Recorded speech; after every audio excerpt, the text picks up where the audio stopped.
একটা দিন যদি পাহাড়ের গ্রামে কাটানো হয় তাহলে কেমন হয়?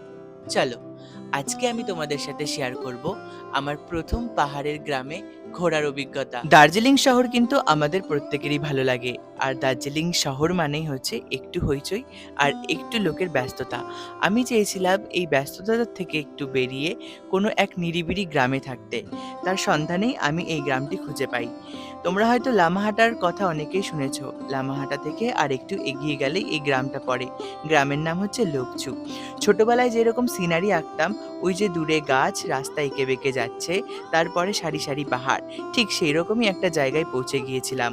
ওপর থেকে বুঝতে পারিনি নিচের সৌন্দর্যটা ঠিক এতটা, কিন্তু যখন আস্তে আস্তে যাচ্ছিলাম তখন ভাবছিলাম, আরে ছোটবেলায় তো এই ঘরগুলোই আমি আঁকতাম। ওই যে দুই দিকে দুটো দাগ দিয়ে মাঝখান দিয়ে একটা দাগ এঁকে দিয়ে তারপর ঘর বানিয়ে দিতাম, আর সেই ঘরগুলোই কিন্তু এখানটায় রয়েছে।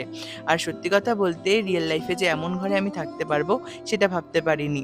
আর লোকচু গ্রামটা কিন্তু পুরোটাই শান্ত একটা গ্রাম, যেখানটায় লোকের নেই কলহ, লোকের নেই ব্যস্ততা। আর তাছাড়া একটা কথা বলে রাখি, পাহাড়ি জীবনযাপন যতটা দেখতে সুন্দর, তার থেকে কিন্তু অনেকটাই কষ্টকর। এই দুদিন লোকচু গ্রামে থেকে এইটুকু উপলব্ধি করেছিলাম। প্রায় 20 থেকে 25টা বাড়ি নিয়ে এই গ্রাম, আর এই গ্রামের মানুষজনও কিন্তু খুবই ভালো।